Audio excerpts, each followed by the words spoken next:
tous ceux qui sont encore en train de se battre, battez-vous.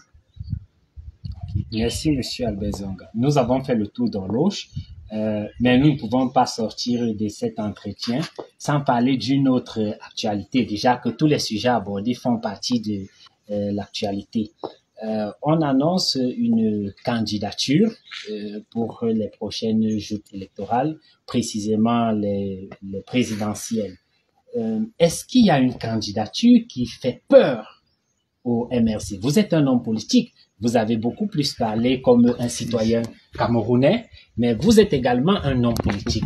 Est-ce qu'il y a une candidature qui fait peur au MRC? Oui. Quand on a été mordu par le serpent, on craint même le mythe, la candidature de Paul Biya. Parce qu'il va voler comme il vole toujours pour gagner. Mais en dehors de lui, quand on n'a pas de concurrent, aucun. Ils savent. Mais on annonce la candidature du fils, la candidature de Franck-Emmanuel Biya. Ah, bon, s'il suffit de se présenter comme fils pour être candidat, tant mieux. Mais je voudrais vous dire ceci, nous prions au MRC que ce soit vrai. Parce que ça sera la seule chance, le seul cadeau que Biya aura fait aux Camerounais pour que la démocratie arrive. Personne n'en veut, même pas dans sa propre famille. Donc, si on dit qu'il est candidat, je ne crois pas, on compte voler comme on a volé pour son père. Mais ceux qui ont volé pour son père ne sont pas prêts à voler pour lui. Si on dit qu'il est candidat, ça veut dire qu'indirectement, le président Biya a décidé de donner le pouvoir à Kantor sans qu'il souffre. C'est le moindre des candidats que nous aimons. C'est le meilleur candidat que nous aimerions rencontrer, à condition qu'il réussisse à être candidat. Parce qu'il faudra un jour qu'on s'interroge surtout. C'est un enfant qui porte des problèmes. Il faudra un jour qu'on analyse son acte de naissance, qu'on analyse tout pour voir si tout est correct. Bon, c'est pas le moment. Le moment venu, en juriste, nous porterons le débat là où on doit porter le débat. Mais, de grâce, ayez pitié des Camerounais. Quand dans ce pays, non, vous ne l'avez pas présenté comme citoyen. C'est vous qui dites le fils. Si vous l'avez présenté comme citoyen, tout citoyen est libre. Oui, il est le fils, mais il est également... Enlevez le fils. Dès que vous mettez le fils, ça veut dire que pour vous, c'est le fait d'être fils qui fait de lui le candidat. Il est camerounais. Bon, s'il se présente comme Camerounais, on va analyser sa candidature, on va le regarder, on va le décortiquer, on va lui sortir ses défauts et ses avantages, tout ça. Non. Honnêtement, cessons de faire croire que dans la tradition de l'Ouest où nous sommes là, quand un enfant succède à son père, on supplie les ancêtres pour qu'ils fassent que l'enfant soit comme son père. Vous voulez quelqu'un qui va ressembler à Paul Biya demain? Non, là, vraiment, vous vous moquez des Camerounais. Quel est le Camerounais qui souhaiterait avoir encore un président comme Paul Biya?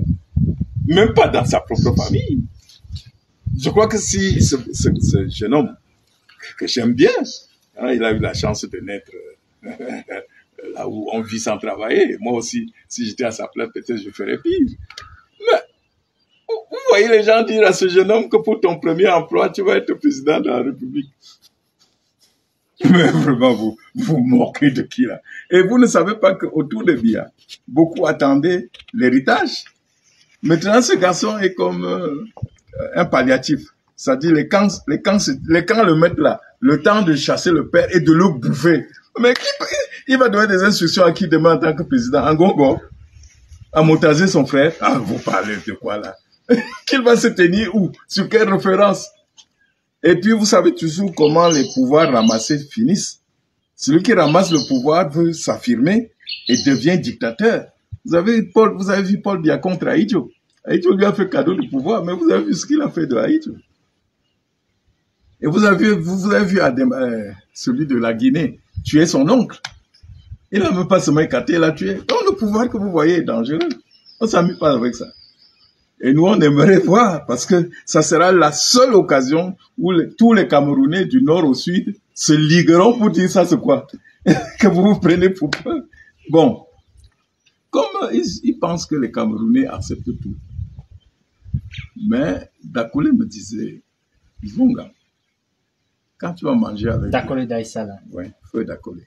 Quand tu vas manger avec Biya, comme c'est ton ami là, dis-lui qu'au nord, il n'y a pas que les moutons. Il y a quelques boucs. Et j'en fais partie.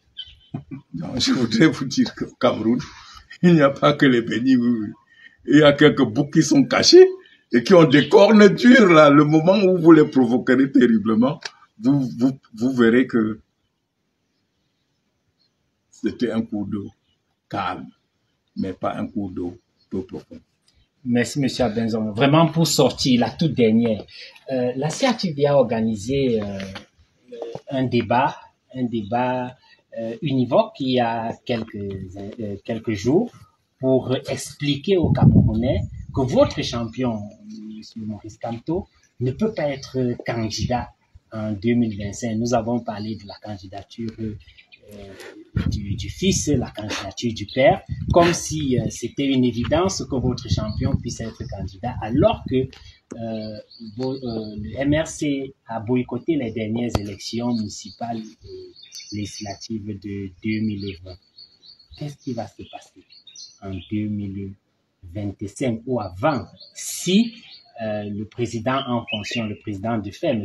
Biya, décide de proroger le mandat des élus locaux, étant donné que la Constitution lui donne le droit de le faire? Qu'est-ce que vous voulez que ça me fasse? Je vous ai déjà dit que Kamto sera candidat. S'ils ont peur de quelqu'un qui n'a pas déclaré sa candidature, c'est qu'on se retrouve dans la situation du Sénégal, où rien que le nom de Sonko fait trembler. Ben, je suis content d'apprendre qu'il ne dorme pas à cause de Kamto. Pourquoi vous vous préoccupez de nous?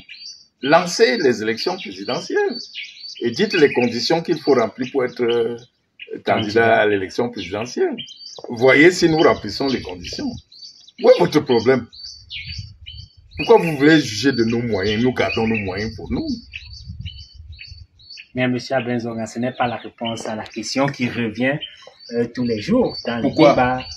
Pourquoi je voudrais... Mais écoutez, monsieur, quand tu es un juriste, moi je suis un législateur. Nous, on sait ce que c'est que la loi. Et on sait que pour participer à une élection, il y a des conditions à remplir. Si à la fin, nous ne remplissons pas les conditions, nous ne sommes pas candidats. Mais si nous remplissons les conditions, nous serons candidats. Pourquoi les autres se préoccupent de nous? Est-ce qu'eux-mêmes, ils vont remplir les conditions? Tu penses qu'ils vont remplir les conditions? Ils pensent que leurs conditions, c'est le forcing qu'ils font tout le temps. Écoutez, le soleil s'est déjà levé au Cameroun. Et il n'y a rien, on n'attrape pas un cours d'eau. Le MRC est un cours d'eau. Et le chef, le pilote qu'il mettra devant lui, va amener le Cameroun vers des horizons. Merci, M. Abenzonga. Alors, chers internautes, merci d'avoir pris votre temps pour suivre ce direct. Quand bien même nous allons mettre un terme à cette interview que nous a accordé l'honorable, le notable, le conseiller spécial, M. Abenzonga, à son domicile ici à Bawan, où il fait très beau, sur les montagnes, sur les collines. Continuez à le partager. Il faudrait que les Camerounais puissent être édifiés sur tous les sujets que nous avons abordés. Donc, partagez dans vos groupes WhatsApp, sur vos pages Facebook, et nous allons ainsi sortir de ce direct. Un dernier mot, M. Abenzonga. Non, je voudrais ici féliciter nos martyrs. Je voudrais dire à ceux qui n'ont pas la possibilité de nous suivre parce qu'ils sont en prison, à mon ami Alain Fouguin, à Bipou, et surtout à la dernière victime des barbaries du pouvoir. Non, notre frère dont on vient de tuer la femme, Zamboué. Je voudrais dire donc à tous ceux qui sont encore en prison que l'école, la meilleure école de la résistance, c'est la prison. Et que nous souhaitons même que Biya continue à nous mettre en prison parce que nous avons constaté que quand nos gars sortent de prison, ils sont encore plus formés, plus décidés. Je voudrais vous dire, la nation reconnaissante vous portera en triomphe le moment venu. Luttons pour donner une chance de transformation à notre pays. Restons attachés à notre devise, le changement dans la paix. Et par les yeux. Et par les yeux. Ne comptons sur personne, comptons sur nous-mêmes. À ceux qui sont au pouvoir, je dis, il est temps pour vous de commencer à réfléchir comment vous allez rendre compte au peuple, comment vous allez répondre de votre bilan. Laissez les autres partis tranquilles.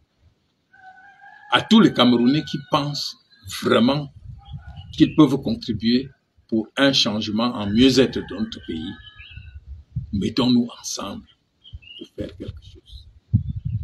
Demain, le Cameroun évoluera positivement que si tous ces fils regardent la bonne direction, pas de la mauvaise direction des pilleurs comme en ce moment-ci. Le MRC aujourd'hui est le parti sur lequel le peuple camerounais a jeté son dévolu. Hier, c'était un autre, demain, ça sera un autre. Mais vivons bien notre temps et montrons que nous avons mérité cette confiance. À vous tous, mes AP, bon courage. Merci.